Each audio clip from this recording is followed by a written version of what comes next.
السلام عليكم ورحمة الله وبركاته.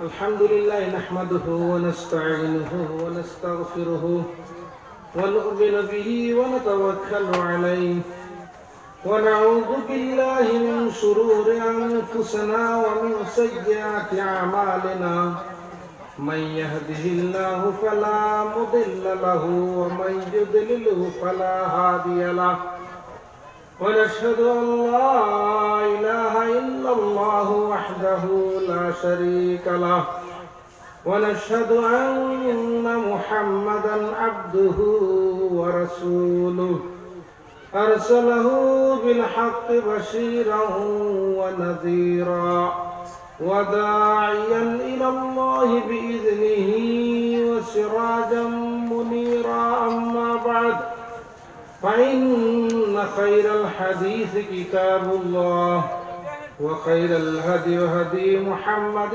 صلى الله عليه وسلم وشر الأمور محدثاتها وكل محدثة بدعة وكل بدعة ضلالة وكل ضلالة في النار. وقد قال الله تعالى في القرآن المجيد والفرقان الحميد: أعوذ بالله من الشيطان الرجيم. بسم الله الرحمن الرحيم.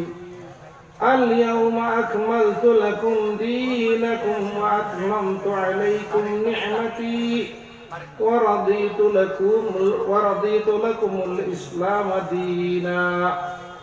وقال النبي صلى الله عليه وسلم: يأتي على الناس الزمان لا يبقى من الإسلام إلا اسمه ولا يبقى من القرآن إلا رسمه ومساجدهم عامرة وهي خراب من الهدى إلى آخر الحديث. আজকের এই প্রথম বার্ষিক অধিবেশনের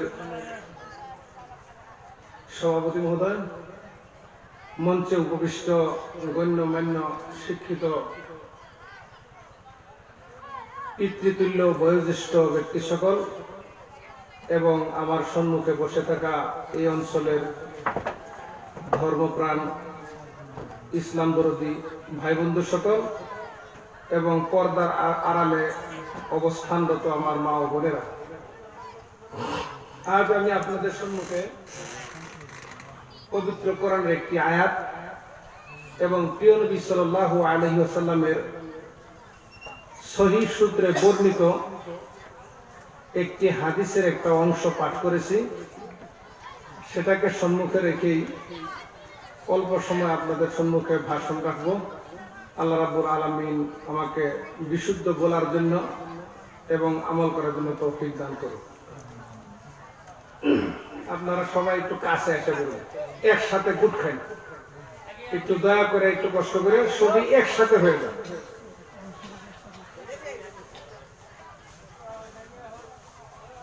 একটু আগে এসে বলুন। রাত অবশ্যই বেশি হয়ে গেছে, এত টাইম ভাষণ বক্তব্য দিলে 5 পয়সা লাগবে। এখানে আজকে রাত্রে 11:30 বাজছে, 12টা 12:30টার সময় সভা মহফিল শেষ হবে, সবাই ঘরে চলে যাব। যে উদ্দেশ্যে মসজিদ নির্মাণ করা হয়েছে সেই উদ্দেশ্যটা বিফল হবে। রাত জাগার পর ঘুম যে আসবো, সেই ঘুমে মসজিদের যে উদ্দেশ্য সেই উদ্দেশ্য কিন্তু নষ্ট হয়ে যাবে। আর আজকে আপনারা সভা যেভাবে আরম্ভ করছেন, প্রথমেই উল্টা। আমি আছিলাম প্রথম বক্তা। যে মানুষটার জ্ঞান, শিক্ষা, অভিজ্ঞতা, যোগ্যতা কম থাকে তারে প্রথম স্থানে রাখা হয়, তারপরে দ্বিতীয় ব্যক্তি, তারপরে যে অধিক জাননেওয়ালা, স্কলার, জ্ঞানী, শিক্ষিত, যোগ্যতাশীল, ভালো বক্তা, সুর দে, সবকিছুই অভিজ্ঞতা সম্পন্ন, সেই মানুষটা থেকে মুখ্য অতিথি। কারণ আপনারা আমার মুখ্য অতিথি জায়গা বসায় দিচ্ছেন, গতিকে উল্টা হয়েছে না, এই জন্য মানুষের সংখ্যা কমে গেছে।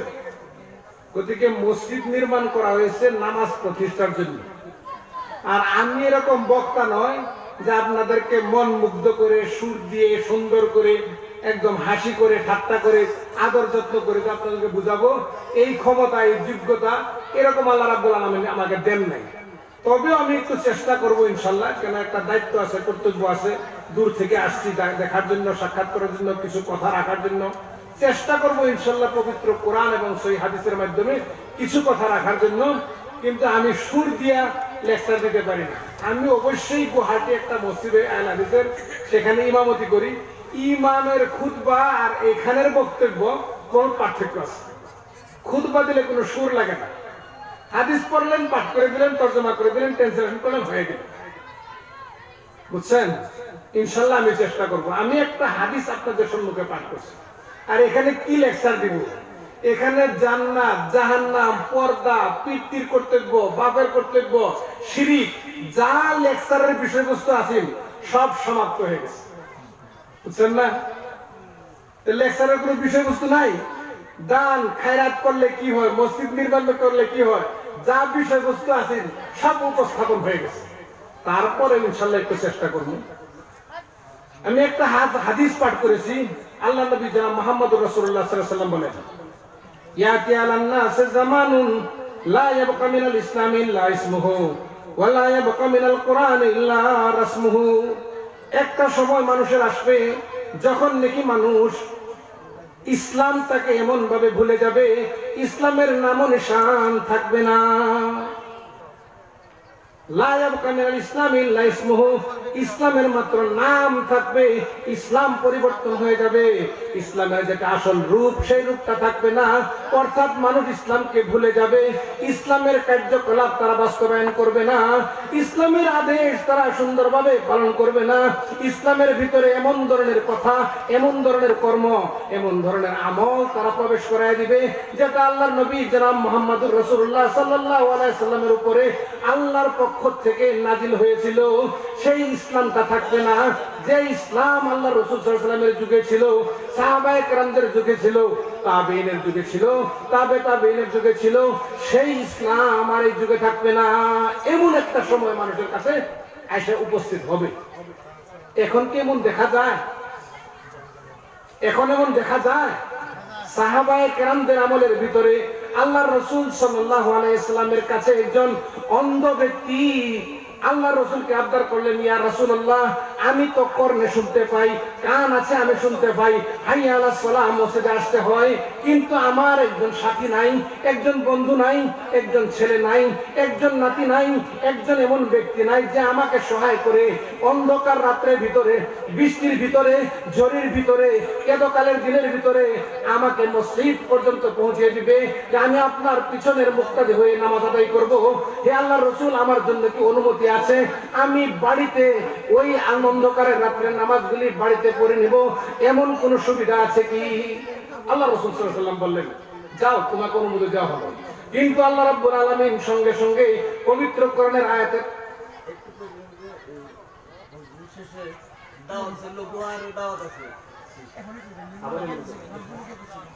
আচ্ছা, কমিটির পক্ষ থেকে একটা নিমন্ত্রণ, একটা দাওয়াত আছে লঘু আহারের। আপনারা কেউ যাবেন না, নাহলে এই খাদ্য বস্তুটা নষ্ট হবে। ইনশাআল্লাহ আপনারা সবাই খেয়ে যাবেন। আর যারা যেখানে আছেন একটু দয়া করে, একটু মায়া করে, একটু স্নেহ করে, একটু আদর করে আমার প্রতি একটু লক্ষ্য রেখে আপনারা সবাই প্যান্ডেলের ভিতরে এসে যাবেন। আমি আপনাদেরকে বেশি সময় লেকচার দিয়ে সময় নষ্ট করবো না, ঘুম গতি করবো না, আরামের নিদ্রা ইনশাল্লাহ যাবেন অল্প সময়। যদিও আমি যে হাদিসটা পাঠ করছি এটা লেকচার দিলে 2-2.5 ঘন্টা লেকচার দেওয়া যাবে, আমি সংক্ষিপ্ত আকারে কিছু বলবো। আল্লাহর নবী মুহাম্মদুর রাসূলুল্লাহ সাল্লাল্লাহু আলাইহি ওয়াসাল্লাম ওনাকে যখন অনুমতি দিয়ে দিলেন, সঙ্গে সঙ্গে আল্লাহর পক্ষ থেকে আসলো। উনি তো কানে শুনতে পায়, যদিও চোখে দেখতে না পায়, ওনাকে মসজিদে আসতে হবে। অন্ধ ব্যক্তির জন্য ক্ষমা নাই, মাফ নাই। আর আমরা তাহলে ওই যুগের ইসলাম আমাদের কাছে আছে নাই। मस्जिद तो बना ली सब घर में माँ की हरारत वालों ने, मन तो अपना पुराना पापी बरसों नमाजी बन न सका। मस्जिद बनाইতে কোনো কুণ্ঠাবোধ নাই, গ্রামে গ্রামে, পল্লী গ্রামে, অঞ্চলে, এলাকায় খানদানি মসজিদ নির্মাণ হয়ে যাইতেছে, কিন্তু মসজিদে নামাজ পড়া ব্যক্তি নাই। তাহলে ইসলাম যেটা আল্লাহ রাসূল সাল্লাল্লাহু আলাইহি ওয়াসাল্লাম নাযিল হয়েছিল, পরিপূর্ণ ইসলাম, আল্লাহ রাব্বুল আলামিন বলেন আল ইয়াউমা আকমালতু লাকুম দীনাকুম ওয়া আতমামতু আলাইকুম নি'মাতি ওয়া রাদিতু লাকুমুল ইসলাম দীনা। আজকের দিনে আমি মুহাম্মদ সাল্লাল্লাহু আলাইহি সাল্লাম আপনার উপরে আমার ধর্মটাকে পরিপূর্ণ করে দিয়েছি। এটার ভিতরে একটা সুই পরিমাণ বস্তু প্রবেশ করানো যাবে না, এর থেকে শস্যা পরিমাণ বস্তু বাহির করা যাবে না। এটা কমপ্লিট একটা ধর্ম, কমপ্লিট একটা প্যাকেজ আপনাকে আমি দিয়ে পাঠিয়েছি। মানুষ যতদিন পর্যন্ত পৃথিবীতে জীবিত থাকবে, যতদিন পর্যন্ত আমার আহকামকে বাস্তবায়ন করবে, ততদিন পর্যন্ত আপনার মাধ্যমে আমি যা কিছু পাঠিয়েছি, আপনার মাধ্যমে আমি যা কিছু প্রেরণ করেছি, এইটাকে জীবনের সব ক্ষেত্রে মানুষ বাস্তবায়ন করতে হবে। তাহলেই সেই লোকটা পরিপূর্ণ মুমিন হতে পারবে। সেই ইসলাম নাই। আল্লাহ রাসূল বলছেন ইসলাম খণ্ড বিখণ্ড হবে, ইসলামের রূপ, চেহারা, মুখমণ্ডল বিকৃত করা হবে। আজকে দেখা যায় ইসলামের রূপ, চেহারা সবকিছু বিকৃত করে দেওয়া হয়েছে। একজন মুসলিমকে আপনি জিজ্ঞাসা করেন ইসলাম কাকে বলে, ইসলামের অর্থ কি, ইসলাম আপনি যে গ্রহণ করেছেন, ইসলাম ধর্ম যে আপনি মানতেছেন, ইসলামের সংজ্ঞাটা বর্ণনা করেন তো, ইসলাম কাকে বলে, ইসলামের ডেফিনেশন কি? শতকরা 99 জন মানুষ এটা বলতে পারবে না। তাহলে কেমনে জানলো ইসলাম? আব্দুল্লাহ, আব্দুর রহমান নাম রাখলে, মুসলিম সমাজে বসবাস করলেই, বাপ দাদা 14 পুরুষ যদি ধরনের মুসলিম থাকে, সেই ঘরে জন্মগ্রহণ করলেই কি মানুষ মুসলমান হয়? হয় নাকি? না, মুসলিম নিজে উপার্জন করা বস্তু। মুসলিম আল্লাহ রাব্বুল আলামিনের কাছে যে সম্পূর্ণভাবে নিজেকে সমর্পণ করে দিয়েছেন, সেই লোকটা হচ্ছে মুসলিম। তার মানে একজন মুসলিম, ওই ব্যক্তিকে বলা হবে মুসলমান, ওই ব্যক্তিকে বলা হবে মুসলিম যার ব্যক্তিগত কোনো পাওয়ার নাই, যে স্বাধীন নয়, পরাধীন, যে নিজের ক্ষমতা সম্পূর্ণ শেষ করে দিয়েছেন। ক্ষমতাহীন ব্যক্তিকে মুসলিম বলা হয়। কোন দিক দিয়ে ক্ষমতাহীন?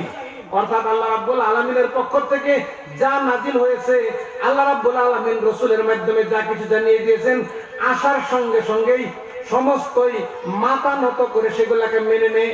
যদি বলে যে এখানে যাওয়া যাবে না, সেখানে যেতে পারবে না, যদিও তার ইচ্ছা আছে, আগ্রহ আছে, হ্যাঁ, তার হুপ আছে, মনে চায় এখানে যাওয়ার জন্য, কিন্তু রাসূলের পক্ষ থেকে সেখানে নিষেধ আছে যাওয়া, সেই জন্য সে যাবে না। এটা তার পাওয়ার লেস।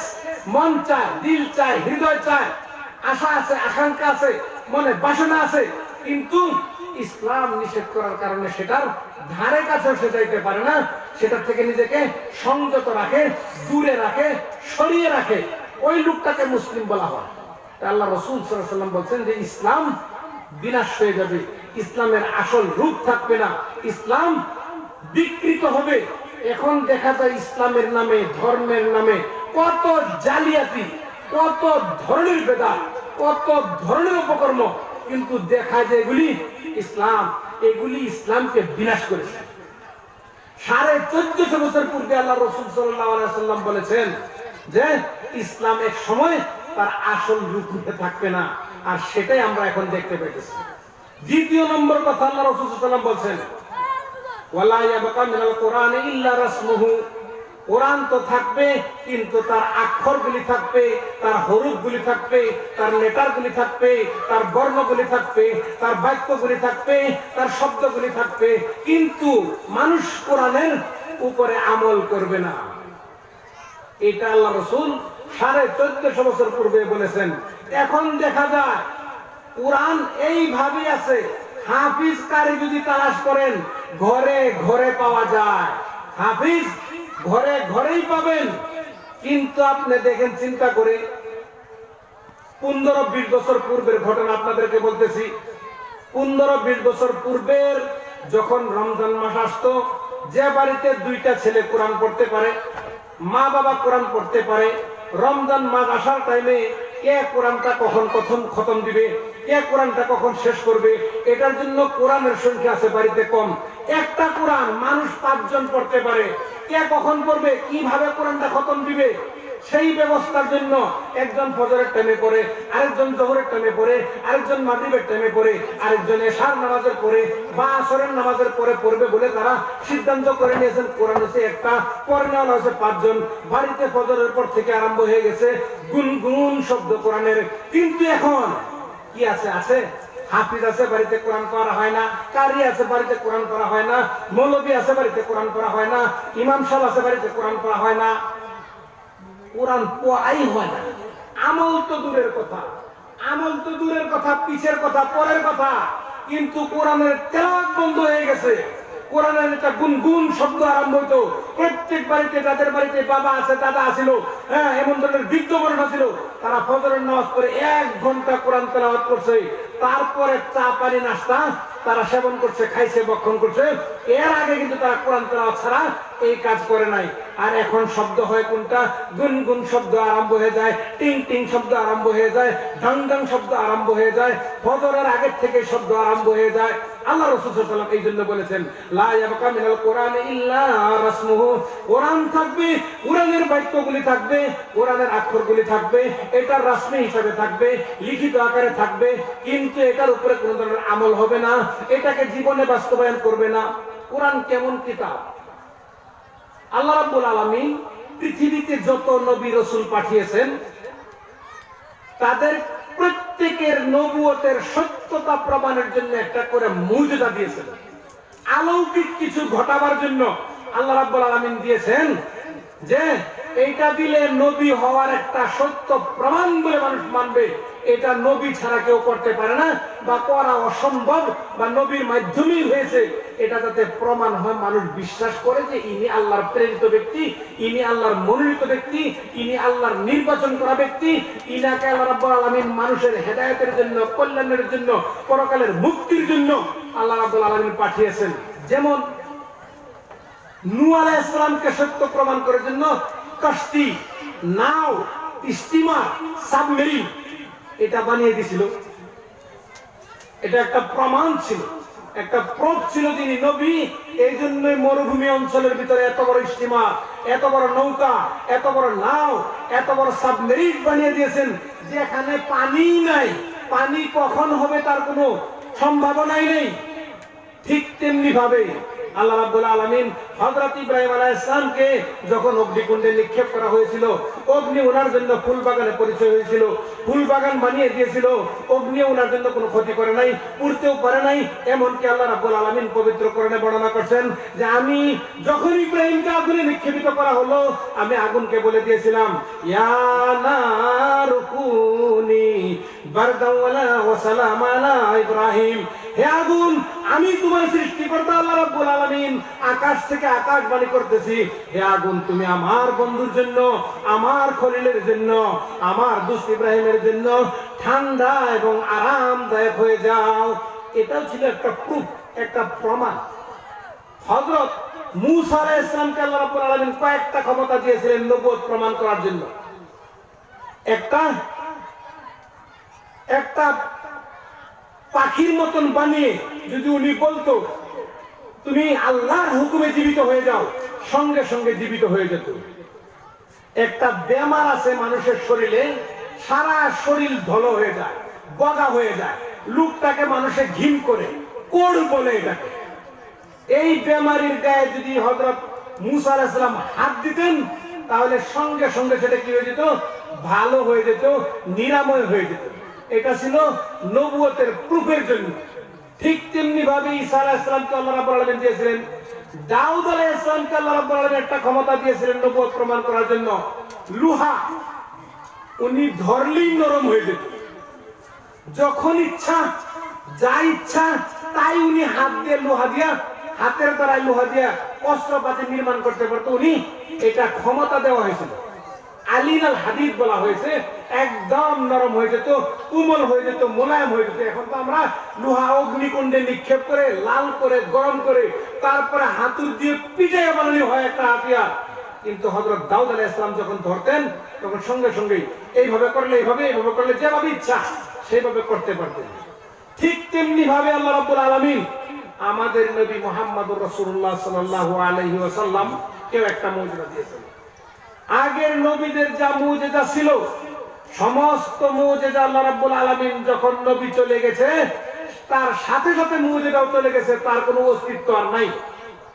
ঈসা আলাইহিস সালাম অন্ধ ব্যক্তিকে যদি হাত বুলিয়ে দিতেন সঙ্গে সঙ্গে তার অন্ধত্ব দূর হয়ে সে দেখতে পাইতো, কিন্তু ঈসা আলাইহিস সালামও চলে গেছে আর তার মুজিজাও চলে গেছে। এখন যদি ঈসাইরা সারা ঈসাই মিলে যদি একটা অন্ধ ব্যক্তির মুখে হাত বুলায় চোখে, তাহলে তার মুখের চামড়া যাইতে পারে কিন্তু তার চক্ষু ফিরে আসবে না। ঠিক তেমনি ভাবে আল্লাহ রাব্বুল আলামিন আমাদের নবী মুহাম্মদুর রাসূলুল্লাহ সাল্লাল্লাহু আলাইহি সাল্লামকে একটা মুজিজা দিয়েছেন, সেই মুজিজাটা হলো আল কোরআন। এটা আল্লাহ রাব্বুল আলামিনের একটা প্রতিশ্রুতি। আল্লাহ রাব্বুল আলামিন যখন হযরত আদম আলাইহিস সালামকে অপরাধের কারণে দুনিয়াতে পাঠিয়ে দিলেন, আল্লাহ রাব্বুল আলামিন বললেন কুলনা হাবিতু মিনহা জামিআন ফাইম্মা ইয়াতিয়ান্নাকুম মিন্নি হুদান ফামান তাবিআ হুদায়া ফালা খাউফুন আলাইহিম ওয়ালা হুম ইয়াহজানুন। হযরত আদম আলাইহিস সালাম যখন অপরাধ করেছিল আল্লাহর কাছে তওবা করার পর আল্লাহ রাব্বুল আলামিন হযরত আদম আলাইহিস সালামকে দুনিয়াতে পাঠিয়ে দিলেন, তার সাথে সাথে বললেন কুলনা বিতু তোমরা পৃথিবীর বুকে নেমে যাও, তোমরা জমিনের বুকে নেমে যাও। হযরত আদম আলাইহিস সালাম চিন্তা করলেন যে শয়তানের প্রবঞ্চনা করে, যে মাকরুমের ধোঁকাধড়িতে পড়ে আমি আল্লাহ রাব্বুল আলামিনের আদেশকে উল্লঙ্ঘন করেছি, সেই শয়তান আমার সাথে পৃথিবীতে যাচ্ছে। আর শয়তান আল্লাহ রাব্বুল আলামিনের কাছ থেকে কিছু প্রতিশ্রুতি দিয়ে, কিছু অঙ্গীকার নিয়ে, কিছু ওয়াদা নিয়ে আল্লাহ রাব্বুল আলামিনের কাছে কিছু ক্ষমতা নিয়ে নিয়েছেন। একটা ক্ষমতা ছিল যে আমি আদম সন্তানের রক্তের কণিকার সাথে যাতে মিশে যেতে পারে, এই ক্ষমতাটা আল্লাহ তুমি আমাকে দিও। আল্লাহ রাব্বুল আলামিন দিয়ে দিলেন। আরেকটা হলো যে কিয়ামত পর্যন্ত যাতে আমার মৃত্যু না আসে, আমাকে হায়াত এত লম্বা দিয়ে দাও। আল্লাহ রাব্বুল আলামিন সেটাও গ্রহণ করলেন। তখন এই ভয়ে আদম আলাইহিস সালাম আল্লাহর কাছে আবদার করলো যে আল্লাহ, এই শয়তান আমার সাথে পৃথিবীতে আগমন করতেছে, আমার ছেলে সন্তানের বয়স 40 কিংবা 60-70 বছর বয়স হবে, শয়তান সম্পর্কে যখন নাকি একটা ধারণা আসবে যে এটা ইবলিস, এটা শয়তান, এটা আল্লাহর পক্ষ থেকে একজন এমন ব্যক্তি যাকে আল্লাহ রাব্বুল আলামিন তার জন্য জাহান্নাম অবধারিত করে দিয়েছেন, এ আমার প্রিয় শত্রু, এ আমার 1 নম্বর শত্রু, আমার বাবা আদম আলাইহিস সালামকে জান্নাত থেকে বহিষ্কার করেছে। এই শয়তানের যখন ধারণা হবে তখনই আমার ছেলে সন্তানরা দুনিয়া ত্যাগ করতে হবে, মৃত্যুবরণ করতে হবে। তখন আল্লাহ রাব্বুল আলামিন বললেন যে তুমি আদম চিন্তা করার দরকার নাই, ফাইম্মা ইয়াতিয়ান্নাকুম মিন্নি হুদান ফামান তাবিআ হুদায়া ফালা খাউফুন আলাইহিম ওয়ালা হুম ইয়াহজানুন। আমার পক্ষ থেকে আমি একটা গাইডলাইন পাঠিয়ে দিব, একটা গাইড বুক পাঠিয়ে দিব, যাতে যারা নাকি এই গাইড বুকের অনুমতি নিজের জীবন যাপন অতিবাহিত করবে, ফালা খাউফুন আলাইহিম ওয়ালা হুম ইয়াহজানুন, এই ব্যক্তির জন্য কোনো ভয় হবে না, কোনো চিন্তা হবে না। আমরা সূরা বাকারার প্রথমে পড়ি আলিফ লাম মিম যালিকাল কিতাবু লা রাইবা ফি। আলিফ লাম মিম এর অর্থ আল্লাহ রাব্বুল আলামিন জানেন। যালিকাল কিতাব, আমরা যারা অল্প স্বল্প লেখাপড়া করছি আরবি বিষয়ে জানি, হাজা বলতে কাছের বস্তুকে বোঝায় আর যালিকা দূরের বস্তুকে বোঝায়। আল্লাহ রাব্বুল আলামিন পবিত্র কোরআনের কথা বলছেন যালিকাল কিতাবু লা রাইবা ফি, ওই কিতাব, যালিকা মানে ওই, যালিকাল কিতাবু লা রাইবা ফি, ওই কিতাবের ভিতরে কোনো সন্দেহ নেই। বুঝা গেল অর্থ ভুল হইতেছে। কিতাব তো এইটা কাছে যেটা পড়া হইতেছে, তাহলে হাজাল কিতাব হওয়া লাগছিল। হাজাল কিতাব তো আল্লাহ বললো না, যালিকা এই জন্যই বলা হয়েছে ওই যে আদম আলাইহিস সালাম যে আল্লাহর কাছে বলেছিল যে আমার ছেলে সন্তানদের শয়তান ধোঁকা দিবে, আল্লাহ রাব্বুল আলামিন বলেছিল যে হে আদম তুমি চিন্তা করার দরকার নাই, আমার পক্ষ থেকে একটা কিতাব পাঠানো হবে, একটা গাইড বুক পাঠানো হবে, একটা গ্রন্থ পাঠানো হবে, একটা পুস্তক তোমার সন্তানের জন্য পাঠানো হবে। ওই যে ওয়াদা করা হয়েছিল ওইটাই সেইটা এই কিতাব, যাতে কোনো সন্দেহ নেই। তাহলে কোরআন আল্লাহর পক্ষ থেকে একটা মুজিজা, কোরআন আল্লাহ রাব্বুল আলামিনের প্রতিশ্রুতি, যেটা আল্লাহ রাব্বুল আলামিন দিয়েছিলেন। যদি তারা সেটা মানে সেটার উপরে আমল করে, সেটাকে বিশ্বাস করে, মজবুত ভাবে ধারণ করে, ফালা খাউফুন আলাইহিম ওয়ালা হুম ইয়াহজানুন, সেই ব্যক্তির জন্য কোনো ভয় নাই, তার জন্য কোনো চিন্তা নাই, দুনিয়াতে কোনো ভয় নাই, পরকালে কোনো ধরনের চিন্তা মগ্ন হবে না। সেই কিতাবের কথা আল্লাহ রাসূল সাল্লাল্লাহু আলাইহি ওয়াসাল্লাম বলছেন যে এটা লা ইয়াবকা মিনাল কোরআন ইল্লা ইসমুহু, মাত্র তার এইগুলা থাকবে, বাকি আমল থাকবে না, বাকি সব মানুষ বর্জন করবে, ত্যাগ করে দিবে। এখন তাই পরিস্থিতি দেখা যায়। কোরআন কিসের জন্য আসছিল? কোরআনের কয়টা নাম? আমি জানা মতে পৃথিবীতে যত কিতাব, যত গ্রন্থ, যত বুক, যত আসমানি কিতাব আল্লাহ রাব্বুল আলামিন পাঠিয়েছেন, সেগুলোর ভিতরে তার বোধের নামটাও নাই। কিন্তু পবিত্র কোরআনকে আপনি জিজ্ঞাসা করুন, হে কোরআন, তুমি পৃথিবীতে আসার পূর্বে কোথায় ছিলে? ফি লাওহিম মাহফুজ। কোরআন জবাব দিবে যে আমি পৃথিবীতে আগমন করার পূর্বে, মুহাম্মদ সাল্লাল্লাহু আলাইহি সাল্লামের উপরে নাজিল হওয়ার পূর্বে, ফি লাওহিম মাহফুজ, আমি লাওহি মাহফুজে সংরক্ষিত ছিলাম। কোরআনকে আপনি জিজ্ঞাসা করুন, হে কোরআন, তোমার নাম কি? বলবে বাল হুয়া কোরআনুম মাজিদ, আমি হইছি সম্মানিত কিতাব। কোরআনের বিভিন্ন নাম আছে, প্রায় নামগুলি আপনি পবিত্র কোরআনে পাবেন তালাশ করলে। একটা নাম হইছে নূর, কাদ জাআকুম মিনাল্লাহি নূরুন ওয়া কিতাবুম মুবিন। আল্লাহ রাব্বুল আলামিন বলেন এটা আল্লাহর পক্ষ থেকে একটা নূর, একটা আলো, একটা জ্যোতি, একটা পুয়র।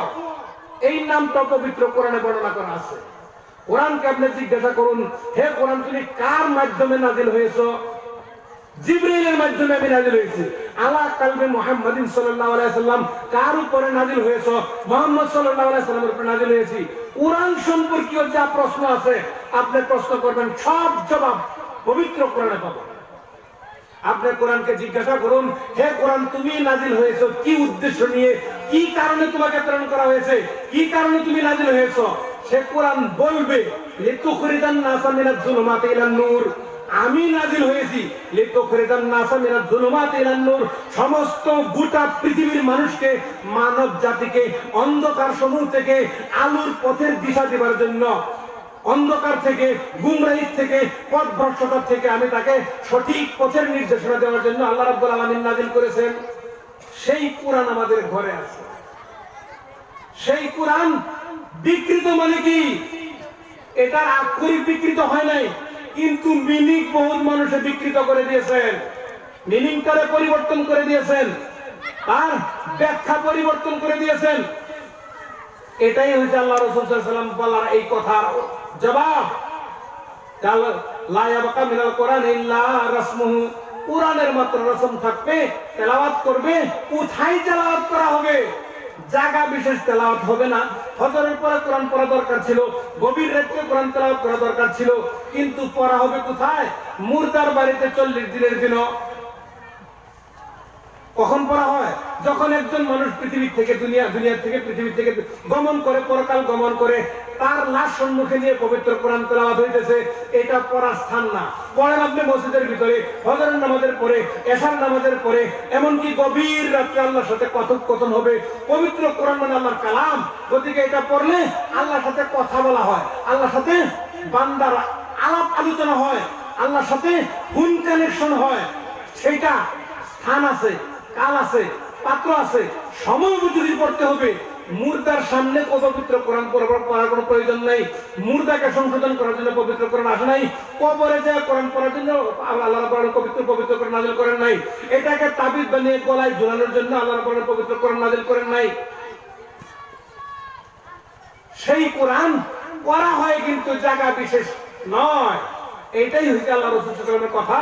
এটা রসম বাকি থাকবে, কিন্তু এর উপরে আমল থাকবে না। এটা মানুষ মানবে না।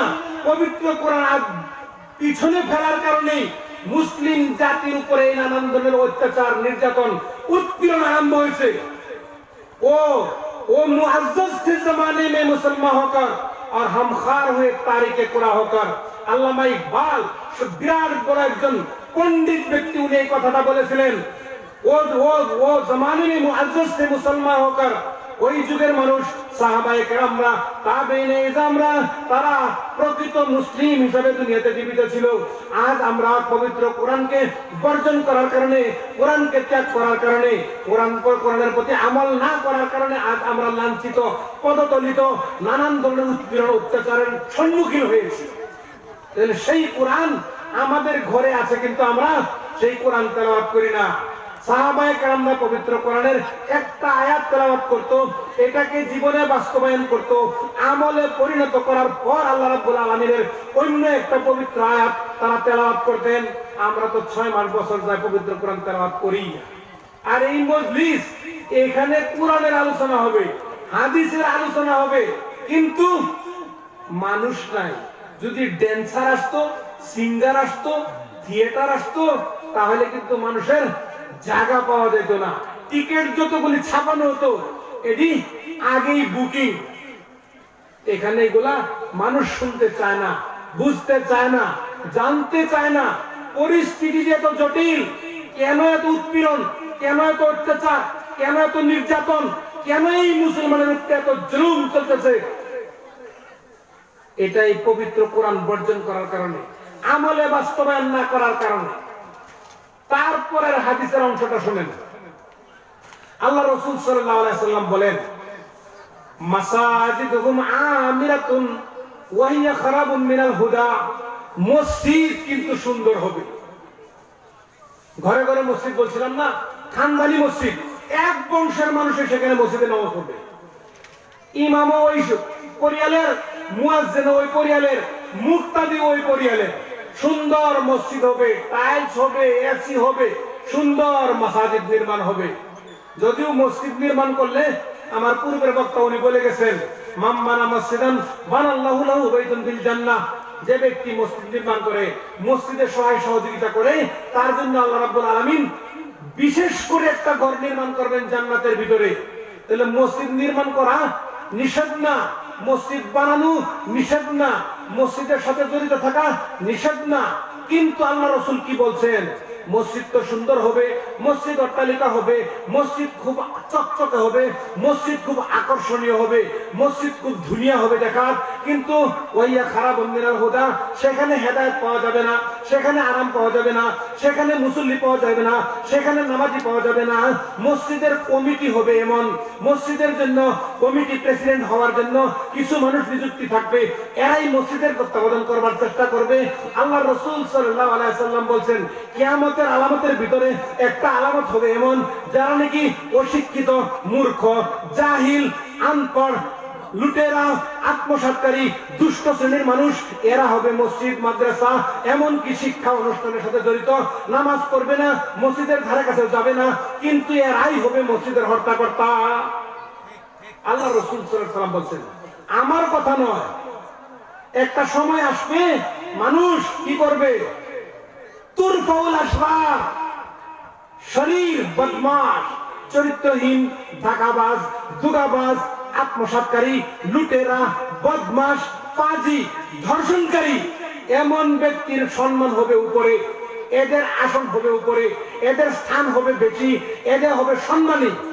ওয়াতুজাউল আখিয়ার, আর যারা নাকি নেককার, আল্লাহ ভক্ত, আল্লাহ ভীরু, নেককার মানুষ, চরিত্রবান মানুষ, রোজাদার মানুষ, হজ করতে ওয়ালা মানুষ, হাজি মানুষ, হালাল খুর মানুষ, এমন ধরনের মানুষ যারা আছে, এদের সম্মানকে নিচু করা হবে, এদের স্থানকে নিচু করা হবে, এদের আসন উঁচা করা হবে না, এদের বিষয়ে কোনো আলোচনা হবে না, এদেরকে প্রেসিডেন্ট বানানো হবে না, এদের উপরে কোনো ধরনের দায়িত্ব দেওয়া হবে না।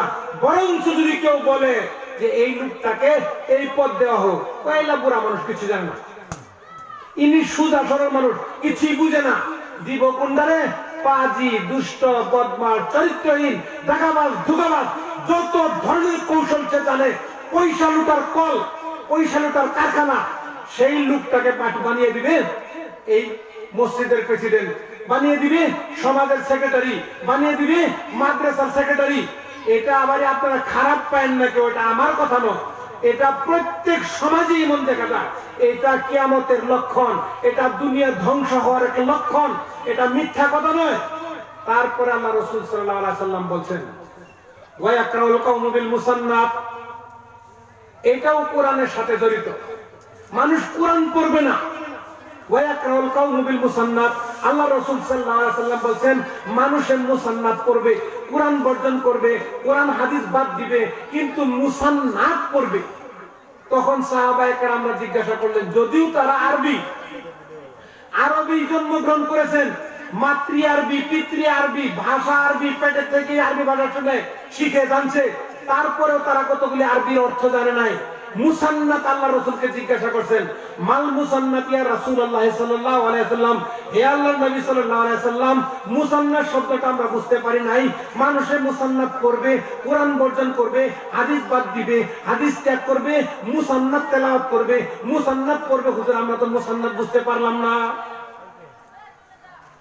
তখন আল্লাহ রাসূল সাল্লাল্লাহু আলাইহি ওয়াসাল্লাম বলেন, মাকতুবা সিওয়া কিতাবিল্লাহ, এমন একটা বই, এমন একটা পুস্তক, এমন একটা কিতাব যেটা মানুষ নিজের হাতের দ্বারা লিপিবদ্ধ করবে, নিজের হাতে তৈরি করবে, এইটার মর্যাদা বেশি থাকবে, এইটা কোরআনের উপরে রাখা হবে, এইটাই সবসময় পাঠ করা হবে, এটাই দেখবেন ফজরের পরে শুরু, এটাই দেখবেন মাগরিবের পরে দর্স, এটাই দেখবেন এশার পরে দর্স, এটাই নিয়ে মানুষ ঘুরবে, এটাই বিছানা বানাবে, এটাই উড়না বানাবে। এই কিতাবের মর্যাদা কোরআনের থেকে বেশি দিবে। আছে না এখন সমাজে? এটা মুসান্নাত আল্লাহ রাসূল সাল্লাল্লাহু আলাইহি ওয়াসাল্লাম বলেন, এই কিতাবটা মুসান্নাত কিতাব। এই কিতাব মানুষের হাতের দ্বারা তৈরি। আল্লাহর কিতাবের থেকে মর্যাদা বেশি দেওয়া হবে, আল্লাহর কিতাবকে পিছিয়ে রাখা হবে, এটার তরজমা হবে না, এটার ট্রান্সলেশন হবে না, এটার ব্যাখ্যা হবে না। যদি কেউ বাংলা কিতাব দিয়া কোরআনের তরজমা পড়ে, বুখারী যদি কেউ পড়ে, তোমার সাবধান, তুমি গুমরা হয়ে যাবা, পথভ্রষ্ট হয়ে যাবা।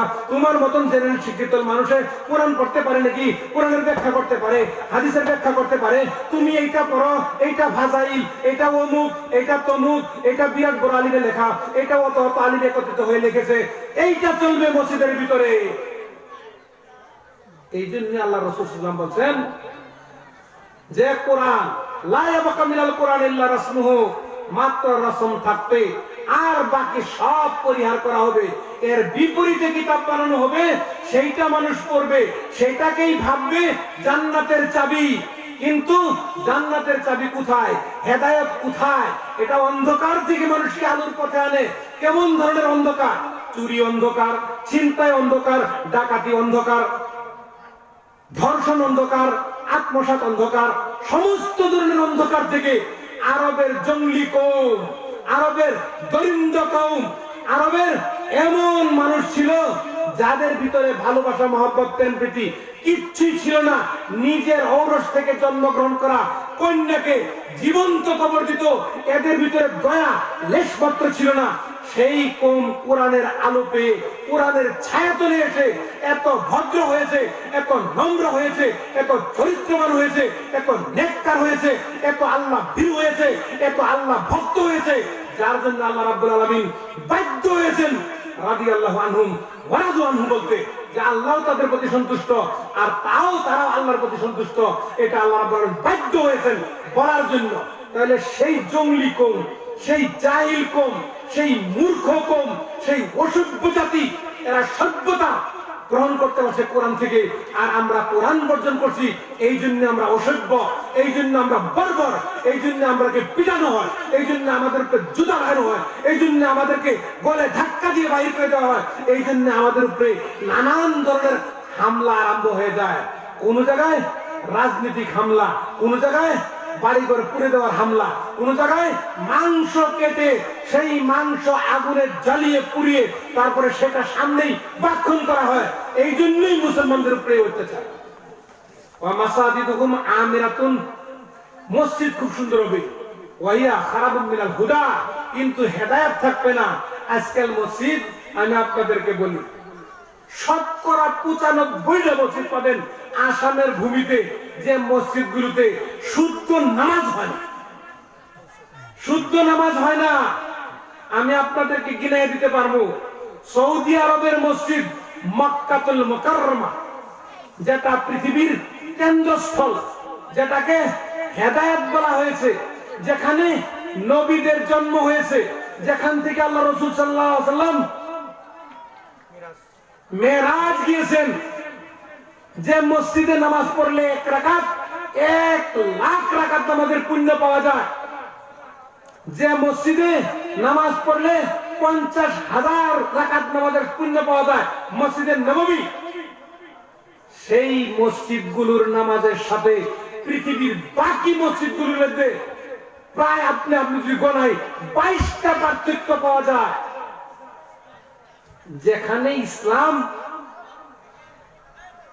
যেখানে ইসলামের আবির্ভাব ঘটেছে, যেখান থেকে ইসলাম প্রচার হয়েছে, যেখানে ইসলামের জন্ম বলা যেতে পারা যায়, সেখানে তারা একভাবে নামাজ পড়ে, আর বাকি পৃথিবীর অন্য জায়গায় অন্যভাবে নামাজ পড়া হয়। তাহলে আল্লাহ রাসূল কেন বলছেন ওয়াইয়া খারাবুম মিনাল হুদা, সেখানে হেদায়েত পাওয়া যাবে না, সেই মসজিদগুলি সঠিক হবে না, সেই মসজিদগুলি সুন্দর থাকলেও সেখানে কোনো ধরনের উপকার হবে না, ইসলাম প্রচার হবে না, সেখান থেকে ইসলামের বাণীগুলো মানুষের কান কর্ণগোচর করানো হবে না, সেখানে এমন কথা প্রচার করা হবে যেটা ইসলাম বিরোধী হবে, যেটা হাদিস বিরোধী হবে, যেটা কোরআন বিরোধী হবে, যেটা রাসূল সাল্লাল্লাহু আলাইহি ওয়াসাল্লাম জীবনে কোনোদিন করেন নাই। বরং আল্লাহ রাসূল সাল্লাল্লাহু আলাইহি ওয়াসাল্লাম বলেছেন, আমার উম্মত কাল কিয়ামতের মাঠে তাদের পরিচয় বহন করে নিয়ে আমার সম্মুখে হাউজে কাউসারের পানি পান করার জন্য উপস্থিত হবে। আমি তাদেরকে দেখে আনন্দের সহিত তাদেরকে আহ্বান করব, ডাকবো, তাদেরকে সাড়া দিব, আমার কাছে আসো, একবার পানি পান করো, তোমাদের পিয়াসা মিটে যাবে, আর তৃষ্ণা আসবে না। যতক্ষণ পর্যন্ত তোমরা এই হাসরের ময়দানে হিসাব নিকাশ হওয়া পর্যন্ত তোমাদের এই তৃষ্ণা আসবে না, পিপাসা হবে না। ওই অবস্থার ভিতরে আল্লাহ রাসূল সাল্লাল্লাহু আলাইহি ওয়াসাল্লাম যখন নাকি তাদেরকে আহ্বান করবেন, ডাকবেন, আল্লাহ রাসূল তাদেরকে চিনবেন, এরা আমার উম্মত, এরা নামাজ পড়েছিল, এদের এই পর্যন্ত উজ্জ্বল কুশল দেখা যাইতেছে, এরা আমার উম্মত। তখনই ফেরেশতা এদেরকে হাঁটিয়ে দিবেন, তাকিয়ে দিবেন। একজন উগ্রপন্থী, একজন অপরাধী, একজন মুজরিম, একজন চোর, একজন ডাকাত যদি মানুষের সমাবেশের ভিতরে থাকে, আসলে সে অপরাধী। পুলিশ দেখলেই তার ভিতরে কিন্তু খলবল মচে যাবে। ঠিক তেমনি ভাবে পুলিশেও দেখে চিনতে পারে যে এই লোকটা নিশ্চয়ই কিংবা ষড়যন্ত্রকারী, তার মুখমণ্ডল দেখে বুঝতে পারে না। ঠিক তেমনি ভাবেই কিয়ামতের মাঠের ভিতরে যখন নাকি তারা পানি পান করার জন্য হাউজে কাউসারের দিকে অগ্রসর হবে, তখন ফেরেশতারা তাদেরকে একটা একটা করে চিনাক্ত করবেন, আর একটা একটা করে তাদেরকে বলবেন যে এখান থেকে সরো, এখান থেকে ভাগো, এখানে স্থান নাই। আল্লাহ রাসূল জনাব মুহাম্মদুর রাসূলুল্লাহ সাল্লাল্লাহু আলাইহি সাল্লাম সেখান থেকে বলবেন, হে ফেরেশতা মণ্ডলীরা, এরা তো আমার উম্মত, এদের প্রতীক আছে, এদের চিহ্ন আছে, এদের আলামত আছে, এদেরকে দেখে আমি চিনতে পারছি এরা আমার উম্মত। গতিকে তোমরা এদেরকে কেন হাঁকিয়ে দিছো, কেন তাড়িয়ে দিছো, কেন এখান থেকে সরিয়ে দিছো, আমার কাছে আসতে দাও। তখন ফেরেশতারা বলবেন, হুজুর আপনি জানেন না, এরা তো মসজিদ বানিয়েছিল আলিশান, এদের মসজিদের টাইলস ছিল, এদের মসজিদ গম্বুজওয়ালা ছিল, এয়ার কন্ডিশন ছিল, বিরাট সুন্দর মসজিদ ছিল। মসজিদের ভিতরে প্রবেশ করার পরে লাগতো যে এটা জান্নাতের একটা টুকরা, যেমন আল্লাহ রাসূল বলেন ঠিক তেমনই লেগেছিল, জান্নাতের মতন লাগতো, সেখানে আমরা বসে আছি।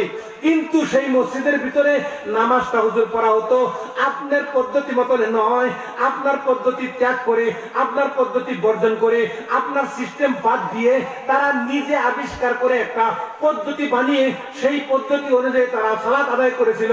এই জন্য এরা আপনার উম্মত নয়, এরা পানি পান করার যোগ্য নয়। তখন আল্লাহ রাসূল কি বলবেন? সুহকান সুহকান লিমান গায়্যারা বাদি, আমি চলে আসার পরে যারা নাকি আমার ধর্মের ভিতরে, আমার আল্লাহর পক্ষ থেকে নাজিলকৃত বিধি বিধানের ভিতরে যারা নাকি পরিবর্তন করেছো, চেঞ্জিং আনছো, আমারটাকে অপছন্দ করে নিজেরটাকে পছন্দ বলে ভাবছো, আমারটাকে ত্যাগ করে সেটাকে পুণ্যের কাজ বলে ভেবে তোমাদেরটা করছো। গতিকে এখান থেকে দূরে যাও, দূরে যাও, সাবধান হয়ে যাও, সতর্ক হয়ে যাও, দূরে চলে যাও, আমার ধারে কাছে আসবে না, এদেরকে হাঁটাও, এদেরকে ভাগাও, এদেরকে তাড়িয়ে দাও। তাহলে মসজিদে কোথায় পাওয়া গেল? মসজিদে ওয়াইয়া খারাবুম মিনাল হুদা, হেদায়েত নাই। এমন মসজিদ যাতে না হয়, মসজিদ যাতে বিরান না থাকে, মসজিদগুলি আবাদ করে কে? ঈমানদাররা, মুমিন যারা, আল্লাহ ভক্ত যারা, আল্লাহর প্রতি আস্থা যাদের আছে, আস্তিক যারা, এরাই মসজিদকে আবাদ করে। আরেকটা কথা জেনে রাখেন, আল্লাহ রাসূল সাল্লাল্লাহু আলাইহি ওয়াসাল্লাম বলেন, হাসরের মাঠে যখন সূর্য মানুষের একদম নিকটতম চলে আসবে, কোন ধরনের ছায়া পাওয়া যাবে না, এত প্রখর তীক্ষ্ণ রোদ হবে, মানুষ তার পাপের অনুযায়ী ঘামের পানির ভিতরে হাবুডুবু খাইবে। এমন অবস্থায় আল্লাহ রাব্বুল আলামিন 7 প্রকারের মানুষ, 7 শ্রেণীর মানুষ, 7 ক্যাটাগরির মানুষ, 7 কোয়ালিটির মানুষকে আল্লাহ রাব্বুল আলামিন ছায়া দান করবেন। সূর্যের প্রখর লাগবে না, সূর্যের তাপ লাগবে না, তার ভিতরে একটা মানুষ হচ্ছে রাজুলুন কালবুহু মুআল্লাকুন বিল মাসাজিদ। ওই ব্যক্তিকে আল্লাহ রাব্বুল আলামিন ওই কঠিন সময়ের ভিতরে সহায় করবেন, সূর্যের প্রখর থেকে বাঁচিয়ে দিবেন। ওই ব্যক্তি ওই দিন সূর্যের তাপ থেকে বাঁচে থাকতে পারবে যার দিলটা, যার হৃদয়টা, যার অন্তরটা সর্বদাই মসজিদের সাথে সংলগ্ন। মসজিদে আযান হলো কি, মসজিদে জামাত হলো কি? আমি তো আজকে বাড়ি ছিলাম না। মসজিদের খেদমত, মসজিদকে পরিষ্কার রাখা, মসজিদকে হেফাজত করা, মসজিদের টাইম সময় উপযোগী আযান দেওয়া, মসজিদের সময় উপযোগী সেখানে নামাজ আদায় করা, এই ধ্যান, এই ধারণা, এই সংকল্প, এই নিয়ত, এমন মনোভাব যে ব্যক্তির ভিতরে আছে, সেই ব্যক্তি কাল কিয়ামতের কঠিন সময়ের ভিতরে সূর্যের প্রহর থেকে, কঠিন আযাব থেকে, ভয়ঙ্কর সিনারির থেকে নিজেকে বাঁচিয়ে রাখতে পারবে। গতিকে মসজিদ হওয়া উচিত, মসজিদ বানানো দরকার, কিন্তু মসজিদের খোরাকও দেওয়া দরকার। আর ঠিক ওই সিস্টেমে যাতে মসজিদে নামাজ আদায় করা হয় যেভাবে প্রিয় নবী সাল্লাল্লাহু আলাইহি ওয়াসাল্লাম বলে গেছেন, আমাকে তোমরা যেভাবে নামাজ পড়তে দেখেছো ঠিক তেমনি ভাবে নামাজ পড়ো। একজন সাহাবী আল্লাহ রাসূল সাল্লাল্লাহু আলাইহি ওয়াসাল্লাম মসজিদে নববীতে বসে আছেন। এমন অবস্থায় একজন দেহাতি সাহাবী, পল্লী গ্রাম থেকে আসা একজন লোক আয়েশা মসজিদে ঢুকছে, নামাজ পড়ছে। তারপর আল্লাহ রাসূল সাল্লাল্লাহু আলাইহি ওয়াসাল্লামের কাছে আসে, সালাম করছে। আল্লাহ রাসূল সাল্লাল্লাহু আলাইহি ওয়াসাল্লাম বললেন, সাল্লি ফা ইন্নাকা লাম তুসাল্লি, তুমি ফিরে যাও, তুমি তো নামাজ পড়ো নাই। এখানে লোকটা নামাজ পড়ছে। তিনবার আল্লাহ রাসূল সাল্লাল্লাহু আলাইহি ওয়াসাল্লাম ওই লোকটাকে ফিরিয়ে দিয়েছেন। আল্লাহ রাসূল এই কথা বলেন নাই যে তোমার নামাজটা শুদ্ধ হয় না, এটা কিন্তু বলছেন। বলছে সাল্লি, তুমি ঘুরে যাও, নামাজ পড়ো। ফা ইন্নাকা লাম তুসাল্লি, তুমি নামাজই পড়ো না। যদিও লোকটা নামাজ পড়ছে তিনবার, তাহলে নামাজে যদি কিঞ্চিত পরিমাণ ত্রুটি থাকে, রাসূলের সুন্নাত অনুযায়ী না হয়, ইতিদাল পাওয়া না যায়, ঘাট ঘাট করে যদি নামাজ পড়ে, তাহলে কিন্তু সেই নামাজটা পরিপূর্ণ নামাজের বর্জন, সেটা হবে না। যেমন আল্লাহ রাসূল সাল্লাল্লাহু আলাইহি ওয়াসাল্লাম বলেছেন, ইরজি সাল্লি ফা ইন্নাকা লাম তুসাল্লি, তুমি ঘুরে যাও, নামাজ পড়ো, তুমি নামাজই পড়ো না। তিনবার লোকটা ঘুরে গেছে। তারপরে হুজুরকে বলছেন যে হুজুর, আমি এটাই জানি, এটাই সিস্টেম আমি জানছি, এর বাইরে আমি ভালো করে নামাজ পড়তে জানি না। বলতে আপনি আমাকে শিক্ষা দিয়ে দেন। তাহলে আল্লাহ রাসূল সাল্লাল্লাহু আলাইহি ওয়াসাল্লাম ওনাকে শিক্ষা দিয়ে দিয়েছেন কিভাবে দাঁড়াইতে হবে, কিভাবে হাত বাঁধতে হবে, কিভাবে রুকু করতে হবে, কিভাবে সিজদা করতে হবে, কিভাবে তাশাহুদ পড়তে হবে। প্রত্যেকটা কাজ কর্ম নামাজের আহকাম আরকান আল্লাহ রাসূল সাল্লাল্লাহু আলাইহি ওয়াসাল্লাম আমাকে শিক্ষা দিয়েছেন। বোঝা গেল যদি রাসূলের সিস্টেমে নামাজ না হয়, তাহলে সেই নামাজটা আধা হবে, তার পুণ্য পাবে কিঞ্চিত পরিমাণ নয়, গ্যারান্টি নেই। এটা না হওয়ার পর্যায়ে থাকবে, জিরো থাকবে। গতিকে মসজিদগুলোর ধ্যান রাখেন, মসজিদে ওইভাবে যাতে নামাজ হয়, কোরআন তেলাওয়াত হয়, কোরআনের ব্যাখ্যা বিশ্লেষণ হয়, যাতে মুসান্নাত প্রবেশ করতে না পারে, অন্য বই পুস্তক, মানুষের লেখা বই পুস্তক যাতে সেখানে না আসে। আর মসজিদের প্রেসিডেন্ট, সেক্রেটারি বা যারা আপনার কমিটির মেম্বার আছে, তারা প্রত্যেকেই এই দৃঢ় সংকল্প নেন, এই মসজিদকে আবাদ করব, নিজের ছেলে পেলে দিয়ে। অল্প আগে আপনারা শুনেছেন ছেলে সন্তান ভালো না হওয়ার কারণ কি? ছেলে ফাটা প্যান্ট পিনলে বাবে বাধা দেয় না, চুলের কাটিং দেখলে ইচ্ছা হয় যে কানো ধরে 5টা ঘুরান দেয়, তাও বাবা কিছুই বলে না। এই বাবা সংকল্প নেন যে মসজিদ এখানে বানিয়েছি আমরা, এটার পূর্ণ খোরাক দিব, নিজের ছেলে সন্তান দিয়ে নিজে এটার মধ্যে পূর্ণ সহযোগিতা করে। কালি সেটা প্রেসিডেন্ট, সেক্রেটারি, মেম্বার হওয়ার জন্য না, বরঞ্চ এটা আমার কর্তব্য, এটা আমার দায়িত্ব, এটা আমার কর্তব্য, এটা আমার দায়িত্ব, এটা আমার উপরে ফরজে আইন। এটা কাল কিয়ামতের মাঠে সর্বপ্রথম যেটা প্রশ্ন করা হবে, সেটাই আল্লাহ রাসূল সাল্লাল্লাহু আলাইহি ওয়াসাল্লাম বলেন, ইউহাসাবু বিল আবদু ইয়াওমাল কিয়ামাতি as-সালাহ, আউয়ালু মা ইউহাসাবু বিল আবদু ইয়াওমাল কিয়ামাতি as-সালাহ, ফামান সালুহাত সালুহাত সাইরু আমালি। আল্লাহ রাসূল সাল্লাল্লাহু আলাইহি ওয়াসাল্লাম বলেন, সর্বপ্রথম মানুষকে কিয়ামতের মাঠে আল্লাহর পক্ষ থেকে হুকুকুল্লাহর ভিতরে যে প্রশ্নটা করা হবে সেটা হবে নামাজ সম্পর্কিত। সেই নামাজ যদি মানুষের সঠিক না হয় তাহলে মানুষ বিপদে পড়বে। আর যদি নামাজের মধ্যে আল্লাহ রাব্বুল আলামিনের কাছে আমরা ধরা না পড়ি তাহলে বাকিগুলি সহজ করে দেওয়া হবে। তারপরে হাদিসের অংশের আরেকটা অংশ রয়ে গেছে, সেটাও আমি আপনাদের সম্মুখে অল্প সময়ের ভিতরে ইনশাআল্লাহ শেষ করে দিব। সেটা হচ্ছে উলামাউহুম শাররু মিন তাহতা আদিমিস সামা। আল্লাহ রাসূল সাল্লাল্লাহু আলাইহি ওয়াসাল্লাম বলছেন, পৃথিবীর বুকে, আকাশের নিচে, জমিনের উপরে সবচেয়ে যারা জঘন্য মানুষ, এরা হচ্ছে সবচেয়ে দুষ্ট মানুষ উলামায়ে কেরাম। এটা তো ভয়ঙ্কর কথা। আলিমদের মর্যাদা বর্ণনা করা হয়েছে, সবচেয়ে বেশি আল্লাহকে ভয় পায় আলিম সম্প্রদায়। আল উলামা ওয়ারাসাতুল আম্বিয়া, উলামা হচ্ছে আম্বিয়াদের ওয়ারিস। কিন্তু এই হাদিসের অংশের ভিতরে বলা হয়েছে উলামাউহুম শাররু মান তাহতা আদিমিস সামা, আকাশের নিচে, জমিনের উপরে সবচেয়ে জঘন্য প্রাণী যদি থাকে, সবচেয়ে ঘৃণিত ব্যক্তি যদি থাকে, সবচেয়ে অপরাধযুক্ত ব্যক্তি যদি থাকে, তাহলে সেই লোকটা হচ্ছে উলামায়ে কেরাম। এইটা কেন বলা হলো? উলামায়ে কেরামদের দুইটা ভাগ আছে। একটাকে বলা হয় উলামায়ে রাব্বানী, সঠিক ইসলাম বাস্তবায়ন যারা করে এদেরকে বলা হয় উলামায়ে রাব্বানী, উলামায়ে হাক্কানী। আরেকটাকে বলা হয় হাদিসের ভাষায় উলামায়ে সু। এরা ইসলামের নামে মৌলবীর রূপ ধারণ করে মুফতিয়ানার সার্টিফিকেট নিয়ে মুফাসসিরের নাম দিয়ে ইসলামের ব্যবসা করে খায়, মানুষকে ধোঁকা দেয়, প্রবঞ্চনা দেয়, ইসলামের ভিতরে পরিবর্তন আনে। এই জন্যই এদের জন্য বলা হয়েছে। গতিকে প্রত্যেকেই নিজের স্থান হিসাবে নিজেকে টিকিয়ে রাখার দরকার। আর প্রত্যেকেই যে যে স্থানে আছেন, যে স্থলে আছেন, সেই হিসাবে নিজেকে কিভাবে আল্লাহ রাব্বুল আলামিনের সম্মুখে একজন প্রেমিক বান্দা হিসেবে পরিচয় দেওয়া যাব, সেটার জন্য প্রত্যেকে চেষ্টা করা দরকার।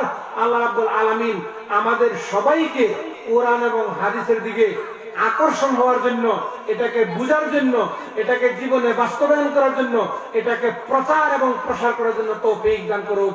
আমিন। ওয়া আখিরু দাওয়ানা আলহামদুলিল্লাহি রাব্বিল আলামিন। আসসালামু আলাইকুম ওয়া রাহমাতুল্লাহি ওয়া বারাকাতুহু।